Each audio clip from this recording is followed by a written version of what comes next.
Well, I really dislike doing videos twice, but I gotta do it. This was a box opening on this Roxon multi-tool. It no longer is for one major reason.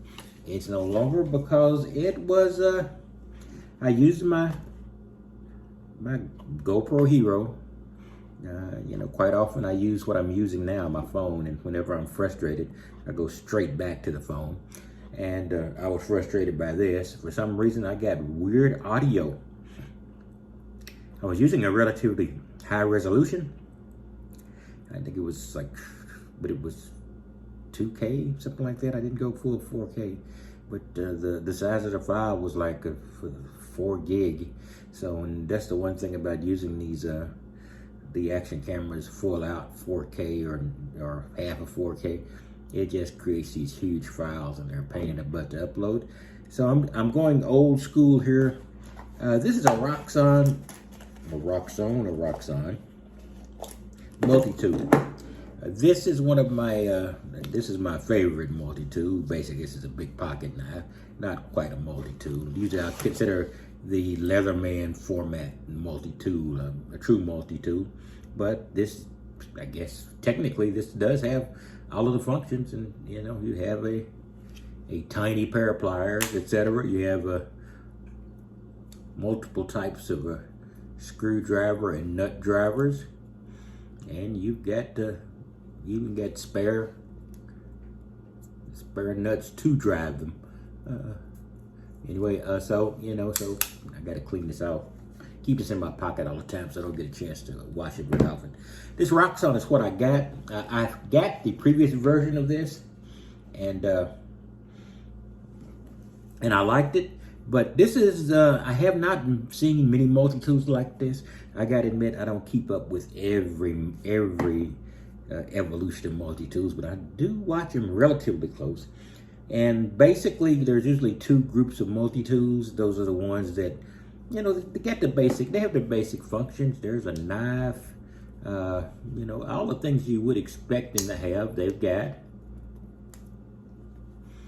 I think this is a leather tool of some kind. I don't ever use that one.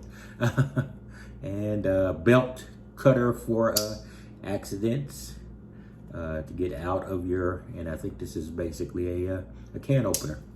And it has some other tools here. Let's go to the other side. The ubiquitous saw blade. I like to use ubiquitous every once in a while.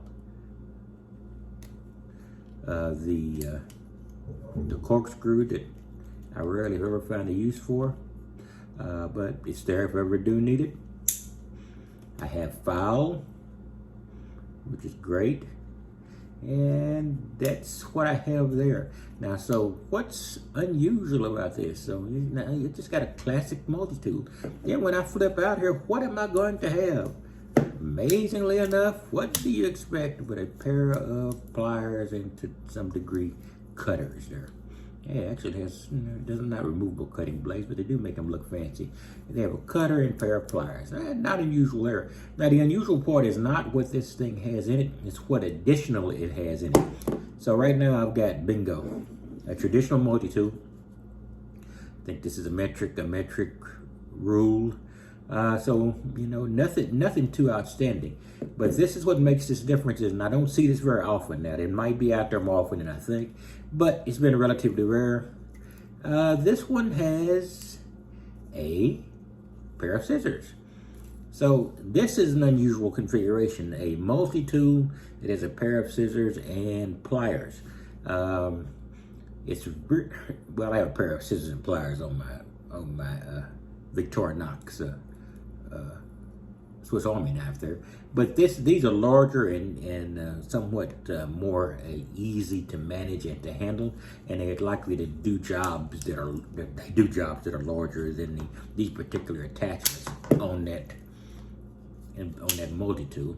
So now I've got the knife here, I got the scissors here, and it's just nice to have. It's nice to have both the scissors because let's face it, a lot of us have cross-pollination. We don't only do mechanics and we don't only do office work. We don't only, and who knows, we might have to cut out a template for something. You're grinding or you're welding. I have no idea what that would be. But you know, and then you've got this knife. God, my mind is going. You got this scissors here, and it's pretty handy to do, you know, the minor things you might need to do, minor adjustments of cutting. If you're going to do large things in your shop or in your office, I'm sure you got full size scissors. But it's just handy to have that. And that's what I like about this, and that's what I found unusual about this. Now, don't take a shot at me. It might exist out there, but I'm usually semi up on my tools. And this is called the Roxon Storm S801S. I can't remember what the previous one, S801, but I have it too. But it just had the pliers, I believe, in it.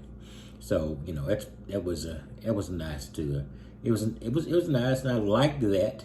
But it's just nice to have this additional scissors, because, well, in most of urban and work life, we're going from our offices to the inside of your car, basically. I've got full into my car, in my case, a van. I have more tools than you can shake your finger at in that van. But half the time, I don't want to go into the back of the van.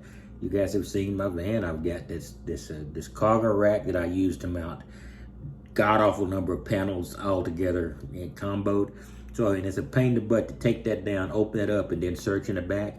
I'd only do that if I'm doing some major work or if I'm stuck on the side of the road and I'm going in the back.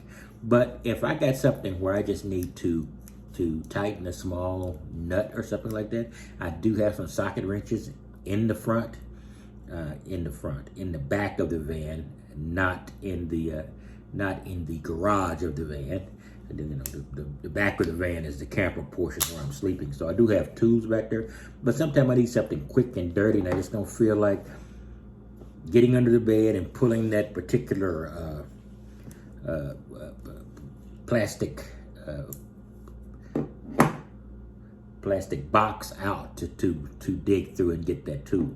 I've got to organize my tools better as well. Anyway, I just want to give you a quick rundown. This is the Roxon, and let me get it. I have to see this number again, because this is near a box opening, Storm S801S. I'm not going to show the box opening because my audio was so screwed up. I was ready to plant my foot in my GoPro Hero. Not that I believe it's going to be a consistent problem, because they're reliable as all heck. But this was frustrating. I did that thing, was about 10 or 15 minutes long. Okay, anyway, let me get off my pity party. I'll be back, and I'll be showing you some more tools if I come up with them. Cameras, I've got more of those than shake your finger at. And I've got the ubiquitous van that's going to be kicking my butt on a consistent basis. So you're going to be seeing all that. And I want to be doing some maintenance work on that van, and I might be putting it into the shop, because I'm still thinking about dropping that engine in there. That's if I retire. Then I'm gonna drop a new engine in there, and then that van is probably going to take me on until I don't need to drive anymore. People will be driving me in the back in the box. I will talk to you guys later. You have a wonderful day.